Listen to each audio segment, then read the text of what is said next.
Hola, bienvenidos. Continuamos en este video con nuestra serie dedicada a hacer una introducción a la topología. En el video anterior enunciamos el que dimos en llamar teorema de Bolzano generalizado y que dice así: si f de cierto dominio D incluido en Rn es una función continua, D es arcoconexo y existen x1 y x2 en D tales que f de x1 por f de x2 es menor que 0, lo que significa en realidad que f de x1 es positivo y f de x2 es negativo o viceversa. Bajo esas hipótesis existe un C en el dominio tal que f de C es igual a 0. Nuestra intención es llegar a demostrar este teorema de Bolzano generalizado. Concentrémonos por un momento en la hipótesis que dice que el dominio D es arcoconexo. Vimos también en el video anterior la definición de este concepto y dijimos que un conjunto D es arcoconexo si para todo P y Q pertenecientes a ese dominio o ese conjunto existe un camino que conecta P con Q y que está totalmente contenido en D. Esta definición, esta operación a la idea intuitiva de camino está muy bien cuando uno trabaja gráficamente, como cuando veíamos en el video anterior ejemplos y deducíamos gráficamente si eran o no arcoconexos. En ese contexto la idea intuitiva de camino está muy bien, pero para hacer una demostración, cuando uno necesita la formalidad de una demostración, que es a lo que estamos apuntando, necesita una definición más formal, una definición más rigurosa. Entonces ahora lo que nos tenemos que preguntar es: ¿qué es un camino? ¿Qué es realmente formalmente un camino? Bueno, por de pronto el nombre formal es arco. Por eso se habla de arco conexo. Arco conexo quiere decir que está conectado por arcos. Tras dos puntos hay un arco que los conecta. Ese arco es, digamos, la palabra formal que alude a lo que más intuitivamente estábamos llamando un camino. Entonces vamos a definir formalmente qué es un arco. Entonces, un arco contenido en D es siempre un subconjunto de Rn. Un arco, digo, contenido en D es la imagen, dice ahí, de una función continua G de AB a D. Es decir, un arco es la imagen de una función continua cuyo dominio es un intervalo cerrado. Esa es la definición de arco. Repito, un arco entonces es la imagen de una función continua cuyo dominio es un intervalo cerrado. El arco está contenido en D si la imagen de esa función continua está contenida en D. Y el arco conecta P con Q si G de A es P y G de B es Q. ¿Cómo podemos interpretar esta definición? ¿Cuál es la idea detrás de esta definición? La definición admite dos interpretaciones posibles, o al menos dos interpretaciones posibles. Vamos a ver ahora la primera. Tenemos ahí el conjunto D, que está dibujado como si fuera un subconjunto de R2, pero podría estar en R o en R3 o en R4, etc. Dibujo el conjunto D como si estuviera en R2. Y tenemos también el intervalo AB, que es el dominio de la función G que define el arco. En esta primera interpretación, ese intervalo AB se piensa como un intervalo de tiempo. Si interpretamos el intervalo AB como un intervalo de tiempo, y la función G es una función posición, es la función que nos da para cada instante de tiempo entre A y B la posición de un punto que se va moviendo dentro del conjunto D. O sea, hay un punto que se va moviendo dentro del conjunto D y lo que nos da la función G es la posición en cada instante de tiempo y, como dije antes, el intervalo B son los intervalos de tiempo correspondientes. Esta interpretación responde más a la idea intuitiva de camino, justamente. En esta interpretación, el arco en cuestión es la trayectoria que dibuja un punto que se va moviendo dentro de D. G de A, que es P, es la posición inicial, G de B, que es Q, es la posición final del movimiento, y el arco en sí, esto insisto, como dije antes, es la trayectoria del punto que se va moviendo dentro de D. En la segunda interpretación, el intervalo B se piensa geométricamente como un segmento, y en esta interpretación, la función G lo que hace es deformar ese segmento como si fuera de goma, o sea, hace una deformación continua del segmento como si fuera de goma. Y vamos viendo como distintos pasos intermedios de esa deformación hasta llegar al arco que estábamos definiendo. O sea, lo que está haciendo la función G, insisto, es deformar el intervalo AB, deformar el segmento AB como si fuera de goma. Es decir, lo que estamos pensando es que todo arco, todo camino, todo arco, digo de nuevo, es la deformación continua de un segmento. Esta segunda interpretación, que ve a un arco como la deformación continua de un segmento, es la que más nos interesa porque se relaciona con la definición de lo que es la topología. ¿Qué es la topología? Según el texto que están viendo ahí, la topología es la rama de la matemática que estudia las propiedades que son invariantes Invariantes quiere decir que se preservan, que no se pierden, que son invariantes por la aplicación de funciones continuas, biyectivas y con inversa continua. Esas funciones que son continuas, biyectivas y con inversa continua, todo ese concepto se resume en la palabra homeomorfismo. Un homeomorfismo es entonces una función continua, biyectiva y con inversa continua. Entonces la topología, insisto, es la parte de la matemática que estudia las propiedades que se preservan, que son invariantes por la aplicación de ese tipo de funciones, que gráficamente, geométricamente, la aplicación de esas funciones corresponde a lo que decíamos antes.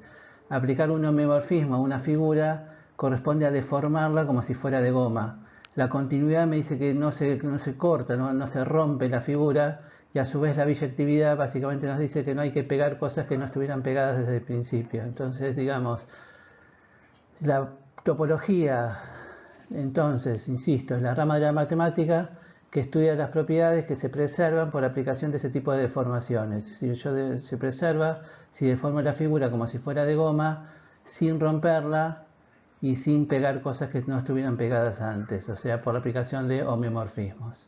Esta definición de la topología, dice después, la enmarca en el contexto del programa de Erlangen, un programa propuesto por el matemático alemán Felix Klein en 1872. Ahora inmediatamente vamos a ver qué es lo que dice este programa de Erlangen. A fines del siglo XIX, Felix Klein se preguntaba qué es una geometría. En realidad, a fines del siglo XIX se habían descubierto las geometrías no euclidianas, se estudiaba también la geometría proyectiva, había distintas geometrías. Entonces Felix Klein, insisto, matemático alemán, geómetra específicamente, se pregunta qué es una geometría y ahí propone esta definición. En su programa de Erlangen propone esta definición. Uno tiene un dominio D y en ese dominio D tiene un grupo de transformaciones, un conjunto de funciones que se aplican a los puntos del dominio D. Cuando digo grupo, lo estoy diciendo en el sentido literal algebraico. Es un grupo en el sentido de que cuando yo tengo esas transformaciones, la composición de las transformaciones también es una de esas transformaciones.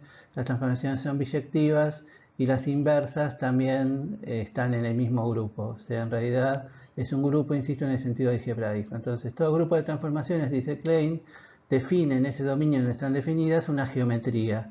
Y la geometría en particular, o sea, cada grupo de transformaciones define una geometría que consiste en el estudio de las propiedades que son invariantes por aplicación de esas transformaciones. O sea, tengo un grupo de transformaciones, un grupo de movimientos, de deformaciones posibles, deformaciones admitidas. Entonces, la geometría es el estudio de las propiedades que son invariantes por la aplicación de esas transformaciones, de esos movimientos y deformaciones. En este contexto, la geometría euclidiana, que es la geometría, digamos así, que estudiamos en la escuela, es la geometría definida por las rotaciones, traslaciones y simetrías. O sea, si una figura geométrica yo le aplico una rotación, una traslación o una simetría, para la geometría euclidiana tiene exactamente las mismas propiedades que tenía antes de aplicar esos movimientos. Son equivalentes, son esencialmente la misma figura en el sentido que tiene exactamente las mismas propiedades. La geometría proyectiva incluye ese tres tipos de transformaciones, rotaciones, traslaciones y simetrías, y agrega también las homotesias. O sea, la geometría proyectiva en el programa de Erlangen es la geometría definida por las rotaciones, traslaciones, simetrías y también las homotesias. Y bueno, finalmente la topología en este contexto es la geometría definida por los homeomorfismos, o sea, por las funciones que son continuas, biyectivas y con inversa continua, que corresponden, como dije antes, a la deformación de las figuras como si fueran de goma. Por eso se dice a veces que la topología es la geometría de la lámina de goma. Es una geometría en el sentido del programa de Erlangen, en la cual las figuras están pensadas como si estuvieran dibujadas en una lámina de goma, en un papel de goma que se puede deformar tanto como uno quiera en forma continua y biyectiva.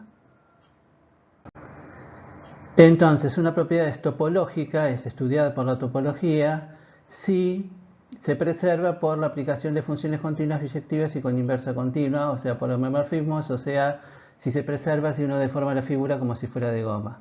Vamos a ver ahora en esta diapositiva un ejemplo de una propiedad que no es topológica. Entonces, la propiedad en cuestión es la convexidad.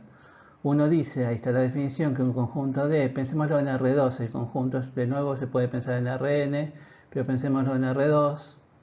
Un conjunto D es convexo, no conexo como veníamos diciendo, sino convexo, fíjense que hay una B corta por ahí. Es convexo si dados dos puntos en D, el segmento que los conecta está totalmente contenido en D. O sea, es parecido a conexo, pero más exigente. En el concepto de conexo, basta que sea un arco de cualquier forma, digamos que conecte P con Q. Acá somos exigentes y queremos ir en línea recta. El segmento que conecta P con Q tiene que estar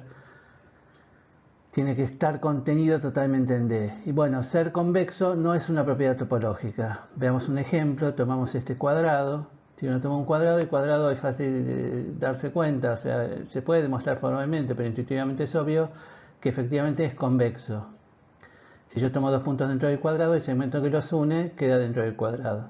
Pero ese cuadrado se puede deformar como si fuera de goma en esta segunda figura que apareció ahí. Cuidado, acá parecería que hemos cortado un pedazo del cuadrado, que hemos cortado un ángulo en el lado hacia la derecha, pero no es eso. Lo que hemos hecho es deformarlo, lo hemos más bien hundido, como que se ha ido deformando, hemos ido deformando hacia la derecha, aplastándolo hacia la derecha. Imagínense como si estuviera hecho de goma. En Argentina diríamos hecho de plastilina. No sé si en otros países se conoce la plastilina con el mismo nombre que acá. Pero bueno, la plastilina es como una goma con la que juegan los niños. Imagínense el hecho de plastilina y que uno va aplastando la figura para crear esa abertura, esa boca que uno tiene a la derecha. Bueno, esa abertura, esa concavidad justamente, cóncavo es lo opuesto de convexo, esa concavidad implica que la figura no es convexa, según la definición que teníamos más arriba. Si tenemos ese punto P y ese punto Q que están dibujados ahora, el segmento que los conecta se sale del conjunto, no está totalmente contenido en el conjunto. Esta figura no es convexo, o sea, la propiedad de ser convexo no se preserva por deformaciones continuas. Tenemos el cuadrado que es convexo, lo deformamos en forma continua a la figura que está a la derecha y ya no es convexo. La convexidad no se ha preservado, no es invariante, por lo tanto la convexidad no es una propiedad que estudia la topología. Tenemos ahora este teorema. Si f de cierto dominio D incluido en Rn, Rm es una función continua y D, el dominio D es arco conexo, entonces la imagen, f de D es la imagen de f, entonces f de D también es arco conexo. Es decir, básicamente lo que nos está diciendo es que si tenemos un conjunto arco conexo y le aplicamos una función continua, lo que obtenemos también es arco conexo. Si aplicamos una función continua, sea o no biyectiva, en realidad para que una propiedad sea topológica, tiene que preservarse por la aplicación de funciones continuas, biyectivas con inversa continua. Acá lo que nos está diciendo el teorema es que la propiedad de ser arco conexo se preserva por la aplicación de funciones continuas, sean o no biyectivas y con inversa continua. Si además son biyectivas y con inversa continua, no hay problema, obviamente el teorema sigue valiendo igual. O sea, en particular, eso es lo que nos está diciendo, como dice más abajo, que la propiedad de ser arco conexo es topológica. Si tengo un conjunto arco conexo y le aplico una función continua, biyectiva con inversa continua, lo que obtengo sigue siendo arco conexo simplemente con la continuidad de la función. Con la continuidad de la función ya me garantiza que la imagen, que lo que obtengo, digamos, es arco conexo. A continuación vamos a demostrar este teorema.